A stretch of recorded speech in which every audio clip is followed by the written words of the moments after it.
எல்லாருக்கும் வணக்கம். வெங்காய கூட்டு அதை எப்படி செய்வது என்பதை சொல்லுகிறேன். பெரிய வெங்காயம் மீடியமாக ஒரு 7 வெங்காயம் எடுத்து அதை பொடிசாக நறுக்கி வச்சுக்கிடணும். எண்ணெய் சட்டி அடுப்பில் வச்சு 3 டேபிள் ஸ்பூன் எண்ணெயை ஊற்றி எண்ணெய் காஞ்ச உடனே அதில் கொஞ்சம் கடுகு கருவேப்பிலை போடணும்.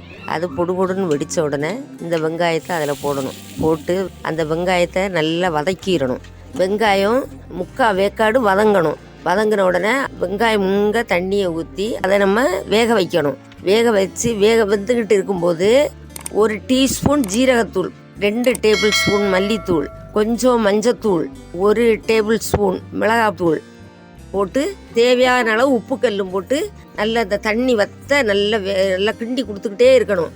தண்ணி வற்றின உடனே வெங்காயம் நல்லா வெந்து கிடைச்ச உடனே நம்ம என்ன செய்யணும்னா அதை இறக்கி வச்சிடணும். வெங்காய கூட்டு ரெடி. இது செஞ்சு பார்த்துட்டு கமெண்ட்ல எப்படி இருந்துச்சுன்னு சொல்லுங்க. தேங்க்யூ. பாய்.